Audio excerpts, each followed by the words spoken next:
Laila De Lima, nakatanggap po ba siya ng paper bag, envelope, or maleta? Yes po, nakita po namin siya sa townhouse. Paano namin hindi na namin sasabihin yun kung hindi siya namin nakita sa townhouse. When we say townhouse, ito po yung sa Makinig. Sa Yes, March, po. ano po? Kung kasi dyan, ma'am, Ano pong taon ito? 2025. Wait, Layan. Sino ang kasama ni Congresswoman Laila De Lima? Security, I think security niya. Alin po sa meeting? Sa meeting. Sa meeting doon sa townhouse. Kila boss, Si boss. Si speaker. Speaker Martin. Yeah. Romualdez. Ano po ang pinag-uusapan? Meron po ba kayong proximity para marinig kung ano yung pinag-uusapan? Gaya po ng trabaho namin ng security lang po. So nakikita namin yung mga... Distansya. Yes. Okay, naiintindihan po namin. Tumanggap po ba si now Congresswoman Laila De Lima ng paper bag, envelope po, or maleta? Paper bag. Paper bag. Kasi yung paper bag na yan, ma'am, galing Horizon yan, ma'am. Alam namin, ma'am, kasi kami ang nagbababa sa taas, papunta sa sasakyan, then dinadala sa townhouse, ma'am. Yan din yung nakikita namin, ma'am. Nabitbit nila palabas. Kung ano yung inyong diniliver ay siya rin na-deliver at nakikita nyo bitbit nila palabas. Yes. Tama po. Ilan ang laman nung, sa tansya nyo, ilan ang laman ng paper bag? 5 to 10 M. Ilang beses nyo siya nakita may dalang paper bag? O ilang beses nyo siya tingin nyo naabutan ng paper bag? 3 to 5? 3 to 5. 3 to 5 times. Hahabulin daw po kayo ng kaso ng isang dating Senator, Sonny Trillanes, si ST, na code name niya sa inyong salaysay, ano po, or sa inyong mga pagkikwentuhan. Mababangga po ba natin ng ebidensya ang pagtangging ito ni Sonny Trillanes? Yes po, ma'am. Maraming beses po ba ninyo nakatransaksyon o nakita sa sa mga transaksyon ang isang Sonny Trillanes? Yes po, ma'am. Doon sa sinasabi niyong mababangga niyo ng ebidensya, I don't know kung komportable kayong sabihin, meron ba kayong hawak na video o retrato na ka-meeting ni Sonny Trillanes, si ganito at si ganito? Nakikita po namin yan sa townhouse. Yung litrato, yung kasama natin. Nakasama, nakita niyo rin ba si Sonny Trillanes na ka-meeting yung mga ICC prosecutors? Yes, sir. Yes, sir. May retrato kayo noon? Wala, sir, eh. Pero, Kasama. Kasi nag-escort din kami sa ICC. Paano tapos sila yung committee. Gaano katotoo na nag-good time o lumalabas sa gabi yung mga ICC prosecutors? May sarili silang lakad. So, hindi na namin sila monitor. Pag tapos na yung meeting namin, so sa room na kami, din sila sa room, hindi namin alam kung lumalabas pa sila. pero may mga times na lumalabas din talaga sila, sir. Nang sila lang. Sila lang, hindi na. Hindi na pinapaalam sa amin. Pero pagka may mga witnesses po na ka-meeting sila, may mga in-interview sila, kasama kami doon. Eh sir, aside po sa mga photos at videos, meron pa po ba kayong mga iba pang bagay na mag-prove po na ang inyong mga salaysay ay credible po? Meron po. Ilang maleta ang naibigay niyo sa mga ICC prosecutors? Hindi kami nagbigay ng maleta. Pero ang nakakalam ng transaction is executive. Yung mga EA po. Pero nasisiguro niyo na tumanggap ng dollars o pera yung ICC prosecutors? Executive na rin po mga nakakalam. Kasi security lang po talaga yun. Kasi ang kuan lang namin dyan, sir, sa ICC, sinasagot po nila yung condominium nila, yung sasakyan, at saka yung mga pagkain po. Kasi si boss po yung nagbabayad through kay Mark. Yung po sinasabi ninyong $2 million US dollars, ito po ba yung pinapalit ninyo sa Glorieta? Hindi. Sa Makati. Basta sa Makati. Basta sa Makati. Saan po sa Makati? Yung sa Makati po, hindi po siya yung regular na exchange rate na. Kasi may contact po kasi sila, sila Mark tsaka si Paul, ma'am, eh. Ang ginawa na lang namin dun, ma'am, escortan sila, tapos inakyat yung pera, then pinalit sa dollar, binaba po, then... Residential po ba to? Yung pinuntahan ninyo?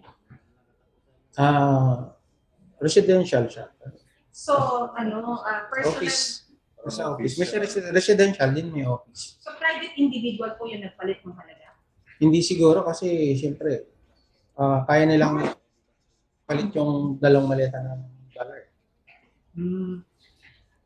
Yung pong pag-deny po ni Senator Tito Soto na wala daw pong dineliver sa kanya na 5 maleta po ba?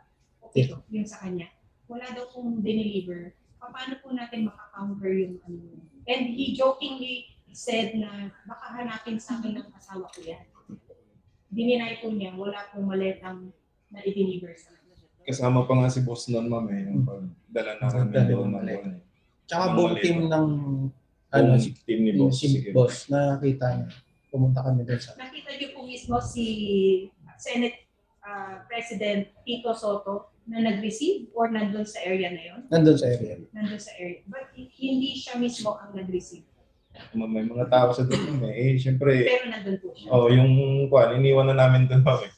Pero sa building niya po ito sa Baclaran. Baklaran to. Sa Baclaran.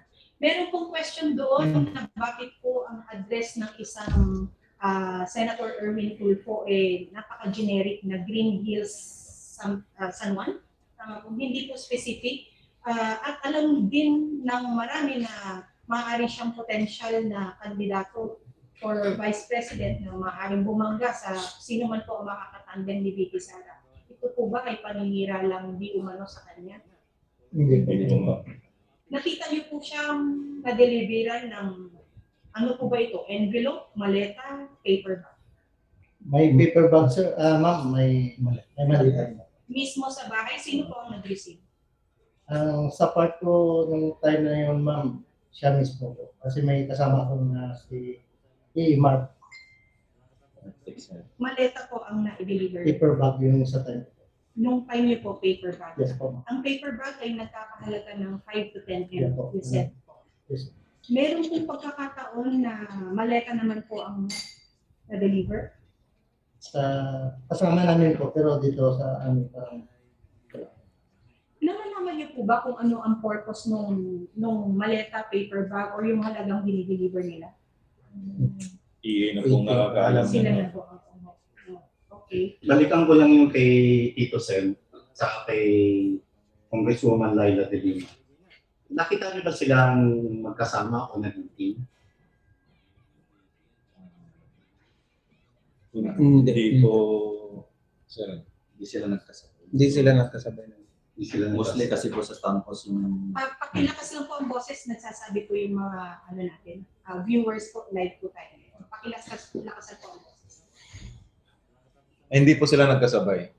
Hindi sila nagkasama. Pero si Kuan, laging nasa town house po ang meeting niya ni Congresswoman Laila De Lima. Okay. Gaano katotoo na may mga pagkakataon na kainuman ng boss nyo, si Congressman Saldico at ni then Congressman and now Senator Erwin Tulfo ang mga ICC prosecutors? Hindi naman po sila nagiinuman. Pakilakas po. Hindi naman po sila nagiinuman. Diba? Nagmi-meeting lang sila.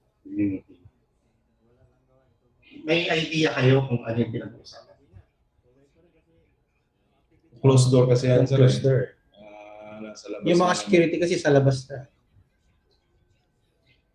Bakit po in question na ang ilan sa inyo, 10 ba, ang dishonorably discharged daw po? Kasi yun po yung pinaka-counter nila to make not credible your stories, mga sirs, no?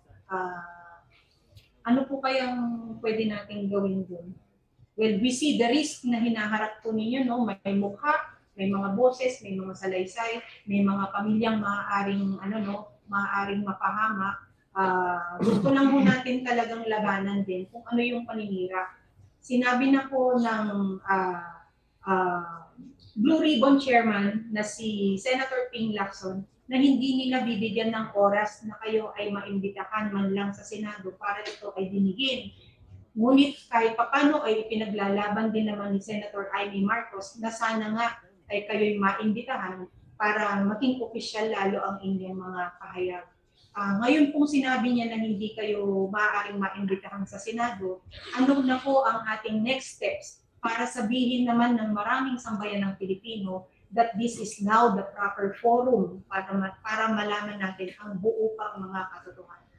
Saan po ang proper forum? If it's not media press conferences like this at hindi po sa Blue Ribbon Committee, wala na po tayong naasahan sa Ombudsman, saan po ang proper forum? Walang namin po kay Atty. Baligot po kung saan. Kasi kami po, naglahad lang naman po kami ng katotohanan. And we appreciate that, sir. Opo. Also,